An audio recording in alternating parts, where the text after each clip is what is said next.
Aujourd'hui, nous allons réaliser une galette des rois. Donc pour faire la galette des rois, il nous faut une pâte feuilletée, qu'on a vu sur un autre tuto à faire nous-mêmes.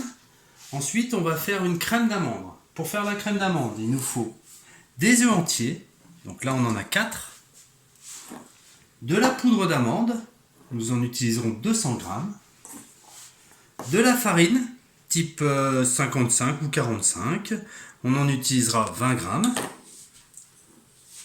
et ensuite du sucre en poudre. Là on prendra 180 g de sucre.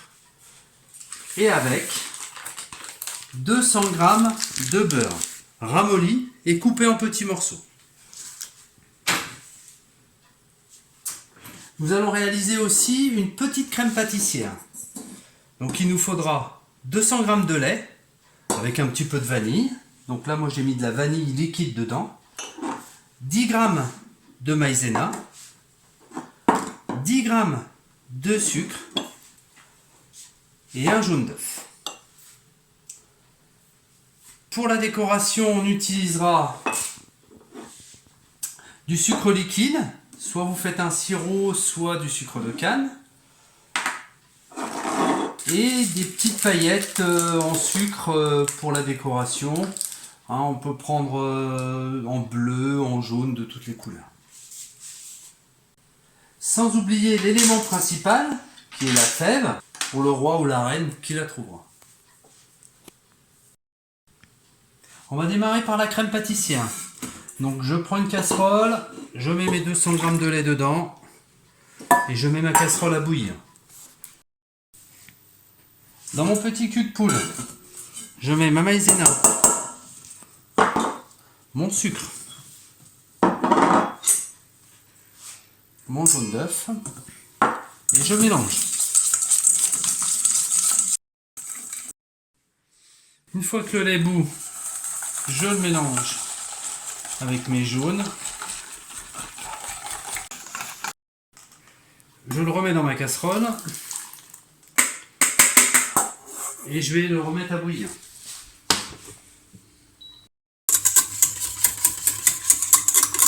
Je remue régulièrement pour pas que ça colle.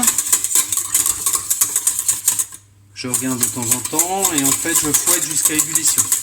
Voilà, première ébullition, j'arrête le feu tout de suite et je la desserre dans une casserole et je la laisse refroidir.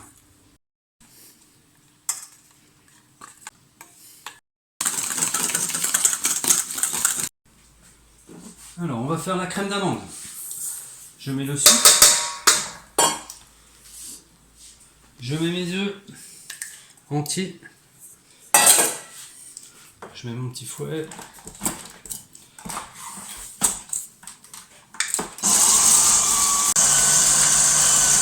Voilà. Une fois que c'est mélangé, je vais ajouter la poudre d'amande.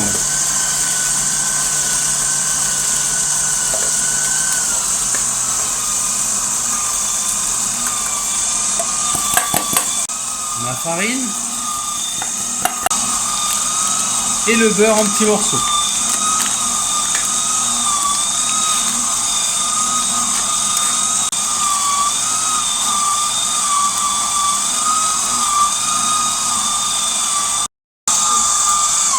Alors j'arrête de temps en temps, je racle tout ce qui est autour, de façon à ce que le mélange soit le plus homogène possible.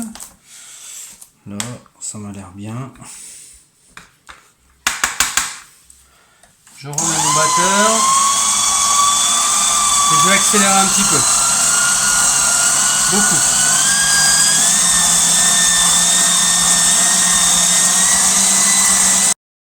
Mon mélange est bien blanc, j'arrête le batteur, c'est parfait. Ma crème pâtissière a refroidi, je la mélange avec ma crème d'amande et je mélange. Ça lui donnera un aspect un petit peu plus onctueux à la galette, ce qui sera plus agréable en bouche.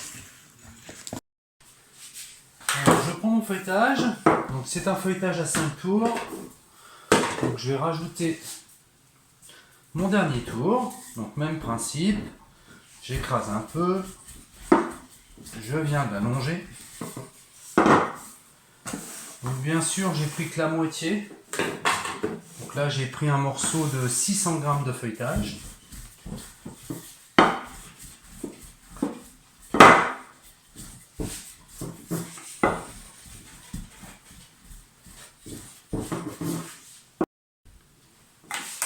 Je fais mon pliage normal. C'est peut-être un petit peu plus fin, mais c'est pas grave. Hop, on met tout comme ça. Et là, maintenant, je l'étale pour donner la forme qui m'intéresse.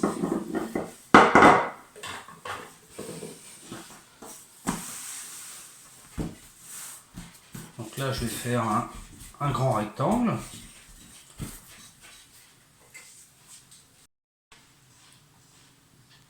Je mets mon assiette qui me sert de gabarit. Donc là, il n'y a pas assez pour faire les deux assiettes, mais avec les chutes, normalement, je devrais arriver à faire ma deuxième. Donc, je coupe mon premier rond.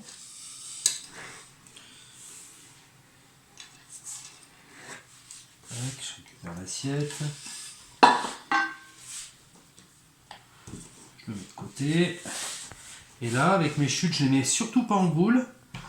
Hein, mais je vais leur donner une petite forme. Je leur plie comme ça.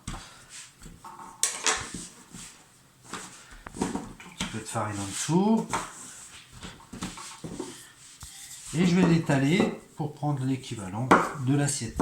Donc le bout avec les chutes, il me servira de fond. Et l'autre bout, hein, qui est un petit peu plus épais, il me servira pour faire le dessus. L'avantage, c'est que je fais quasiment pas de perte et que j'utilise toute ma pâte. Alors avec les chutes, donc je les ai bien constituées, je remets mon assiette et je vais faire le deuxième. Le deuxième, ce sera le dessous. Donc ce que je vais faire, c'est que je vais prendre un papier sulfurisé. J'enlève mon assiette. Je prends un papier sulfurisé. Je le mets dessus au milieu. Okay. Maintenant, pareil pour ma crème d'amande. Hein, je vais prendre la moitié de la crème d'amande qu'on a réalisée. Donc ça fait 5 à 600 grammes. Oh, c'est peut-être même beaucoup. Celle-là, elle sera généreuse. Donc avec la crème d'amande qu'on a réalisée auparavant, on peut faire 2 tartes. Ensuite, ici, il y a 2 méthodes. Soit je prends une poche à douille avec une douille unie assez épaisse, 1,5-2. Et puis je fais un petit rond et puis j'agrandis au fur et à mesure. Soit je le fais à la spatule. Donc moi je vais le faire à la spatule. Donc j'écrase un petit peu.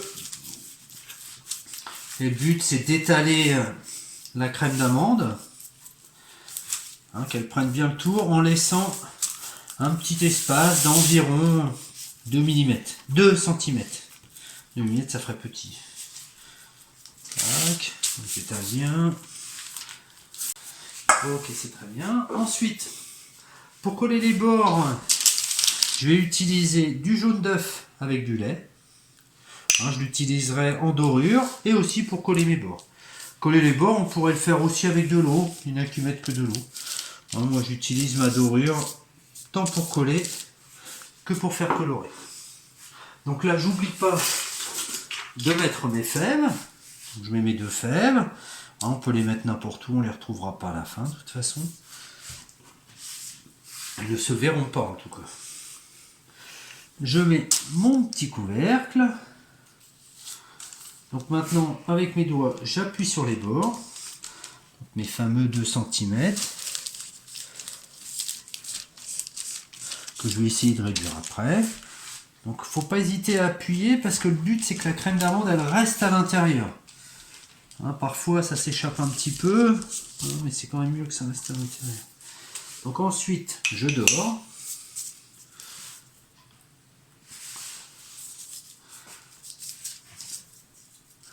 Je viens tout le tour. Okay.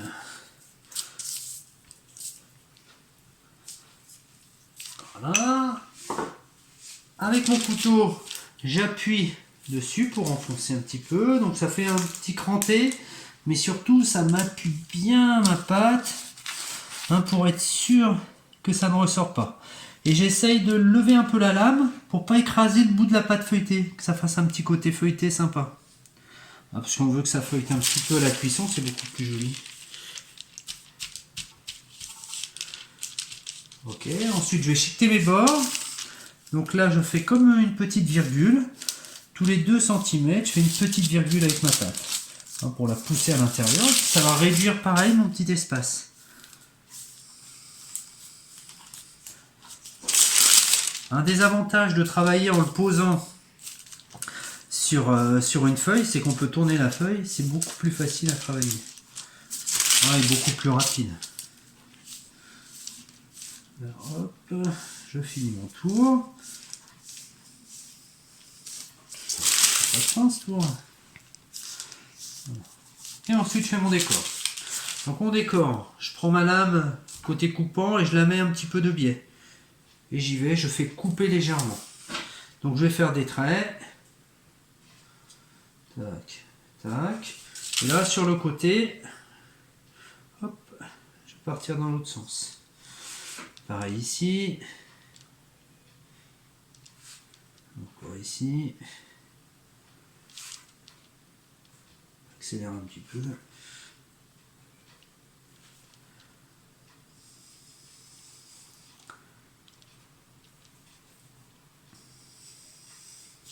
Je lui fais juste un petit trou, hein, pour faire évacuer l'air, que non plus elle n'explose pas. Donc maintenant elle est prête, je vais la stocker au frigo, hein, qu'elle se repose un petit peu, le temps que le four y chauffe. Je vais mettre le four à chauffer à 200 degrés.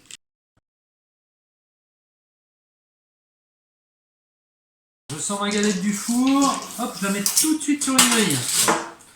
Donc là on a perdu un tout petit peu de crème d'amande, mais ce sera très bon à manger aussi.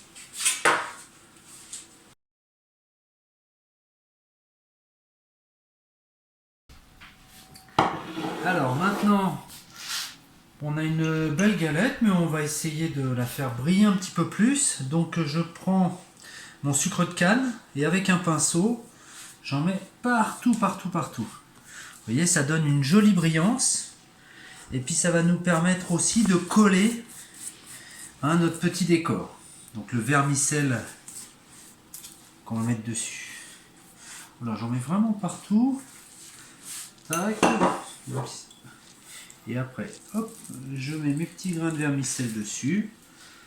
Donc ça fait un joli décor, un petit peu de toutes les couleurs. Alors c'est les boules. On attend que ça refroidisse et il n'y a plus qu'à déguster.